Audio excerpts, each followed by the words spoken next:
é tanta coisa nessa história que, olha, vamos tentar começar aqui pelo início.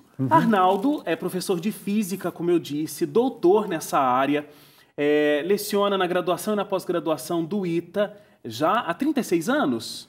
Completou agora, no dia 2 de maio, 36 anos. 36 anos. Você nunca pensou em ter uma outra área de atuação, porque são anos de dedicação às exatas, à física. A vida inteira foi meu plano, né? E eu, graças a Deus, fui bem sucedido. Arnaldo, olha só, no ano passado, então tá super recente essa história ainda, a sua vida mudou completamente. O dia era 15 de agosto, você estava no meio da aula e começou a se sentir um pouco diferente. Vou tentar descrever aqui. Você sabia onde você estava, mas você não sabia muito bem o que estava fazendo. E perdeu até a explicação que você estava dando ali na sala de aula. Seus alunos perceberam que tinha alguma coisa errada. Você tentou, inclusive, se apoiar na parede, se apoiar na lousa e acabou desmaiando. Foi o primeiro sinal que alguma coisa estava errada. Perfeito. A esposa estava no outro continente. A gente vai chegar lá, né, nessa parte da história. Mas aí você foi levado ao hospital, né? E começaram a fazer os primeiros exames. Como é que foi esse primeiro momento? Dentro do CTA tem um hospital de base. Tá? Então eu primeiro fui levado pelos alunos, que não me deixaram cair, por sinal, até esse hospital. Lá eles não tinham condição de prestar o atendimento devido, eu fui levado para a cidade, para o hospital do meu convênio. Lá descobriram uma mancha no meu cérebro que precisava de mais exames, eu fiquei alguns dias internado para descobrir exatamente o que era enquanto fazia esses outros exames. A Arlete estava na Alemanha. Na Alemanha. Né, visitando nossa menina, que estava morando lá, estava fazendo doutoramento lá. Recebeu essa notícia de maneira absurda. Nós tínhamos uma secretária no departamento que trabalhava com a gente há mais de 30 anos, a Zenaide, que tinha acabado de aposentar. E tinha uma menina nova lá, que mandou uma mensagem para a Arlete, depois a Arlete pode explicar melhor, de maneira absurda, né? Você não manda uma notícia, corre que teu esposo está hospitalizado. Tem que ir com calma, né? Nossa, e com toda a calma ainda não é o suficiente, né? Enquanto você está contando a história, quando você falou, e a Arlete estava na Alemanha, a Arlete deu uma respirada tão funda, eu acho que ela reviveu esse momento agora, porque é muito recente, né? Vocês mal se acostumaram com o milagre que vocês receberam, que a gente vai chegar nele daqui a pouco, né? O resultado ali, Arnaldo, é que você tinha um tumor que era do tamanho de um caroço de abacate. Exatamente. Bem grande. Bem grande. Agora, o que tem de forte é que, assim, estava localizado no lado frontal direito do cérebro. Exatamente. Ou seja, o lado responsável pelo raciocínio lógico, cálculo, planejamento. Ou seja, o Arnaldo, 90% do Arnaldo estava ali, né? E como a gente sabe que o controle motor é cruzado, também era meu lado esquerdo, e eu sou canhoto. É canhoto, para completar a história. Exato. Bom, aí, se você tivesse uma cirurgia ali, que poderia te deixar com várias sequelas, inclusive todo esse raciocínio lógico, onde toda a tua carreira foi instalada, você talvez perderia. Se você me permitir o trocadilho, eu iria perder minha identidade geral. Olha, com certeza. Nunca o nome foi tão bem aplicado. Exato. Agora, tinha muito mais do que simplesmente não conseguir fazer conta, não conseguir saber coisas de exatas. Você não ia conseguir lembrar de muita coisa. Talvez você não ia saber quem era Arlete mais. Uma das coisas que eu pedi para a Arlete é que as pessoas que fossem me visitar antes de eu fazer a cirurgia, que ela documentasse para depois que eu voltasse da cirurgia, eu pudesse saber quem se tratava. Arlete, eu fiquei, descobrindo a história de vocês aqui, eu fiquei já construindo um perfil ali do Arnaldo, porque o cara é doutor em física, então ele é um cara das exatas mesmo, né? E aí ele contando, lendo aqui a história, de que ele começou a pensar em tudo. Bom, eu vou ter um problema de saúde, não sei o que vai ser disso. Então ele começou a organizar tudo. Como é que vai ser se eu vier a faltar? está aqui o orçamento da família, está aqui o que vai ser feito com o dinheiro, está aqui essa organização, está aqui essa organização. Como foi para você ser tomada por um susto lá em outro continente e ver o seu marido se organizando desse jeito, sem saber o que seria da vida dele, sem saber o que ele ia conhecer, o que ele ia se lembrar? Como é que foi para você isso?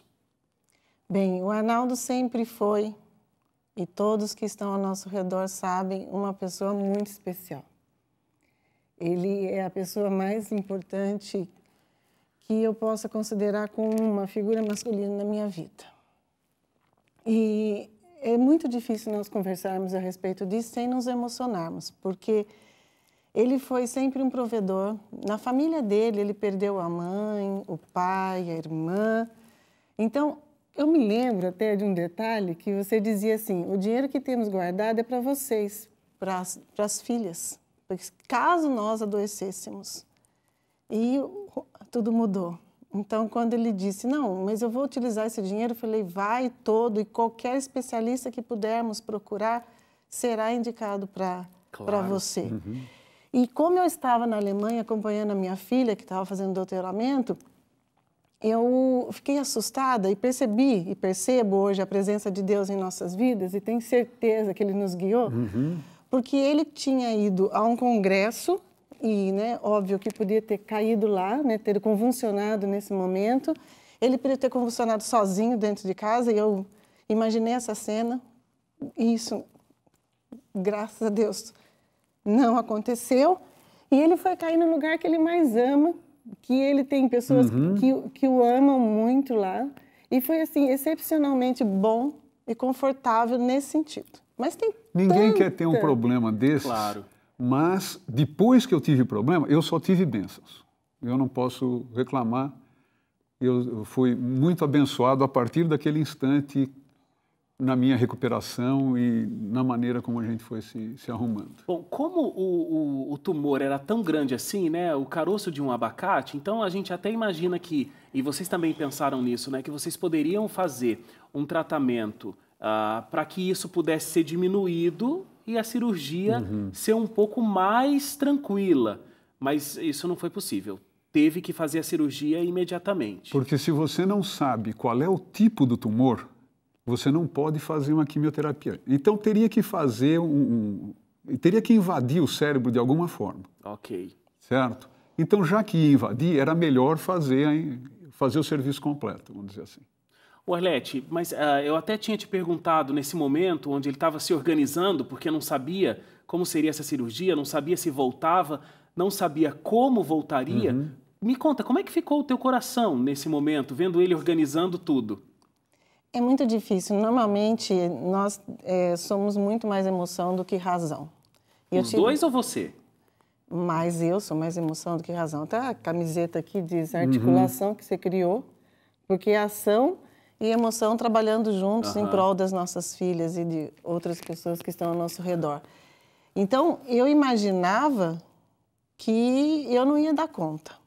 Mas você adquire uma força em volta do amor, mesmo, né? Que vem de Deus, sobrenatural. E nós temos muitos afiliados que nos impulsionaram, amigos que até hoje vêm nos aconselhando. E para eu ir em todos os bancos e fazer todo aquele movimento para preparar o quê? Eu estava preparando o quê? Isso vinha muito para mim. Então eu chorava escondida. Está se preparando para uma coisa que você não quer que aconteça. É diferente de você se preparar para fazer uma universidade, se preparar para fazer uma viagem, se preparar para ter um filho. Você está se preparando para algo que você realmente não quer que aconteça. Arnaldo, antes da gente ir para o intervalo, como é que foi a sua reação? Você é realmente esse cara que eu estou imaginando mais exato, assim? Ou a emoção tomou conta? Não tem como, a sua vida está na marca de pênalti, não tem como você não se... lidar com exatidão para isso. Exato. Agora, eu tinha vivido uma experiência traumática quando eu era jovem. Meu pai morreu com 42 anos de idade de um infarto. Minha mãe também, ela não tinha noção do que a gente tinha de dinheiro ou de dívidas. E ela teve que se virar. E eu não queria que a Arlete e as meninas passassem pelo mesmo. Imagina, você não queria que eles passassem pela mesma situação complicada que você passou na tua infância. Eu perguntei ao médico, quanto tempo eu tinha sem colocar ainda mais em risco a minha vida antes de fazer a cirurgia. E ele me deu algumas semanas. E nessas semanas... Exato. Nessas semanas, nós corremos para tentar arrumar tudo. Mas isso teve que ser em conjunto, né? Tudo isso eu precisava dela do meu lado o tempo todo. Mas não é diferente do que ele já era, entendeu? A pessoa não perde a sua essência. Ele sempre preparou tudo para a nossa vida, ao nosso redor, para as outras pessoas, né? Então, não perdeu a identidade.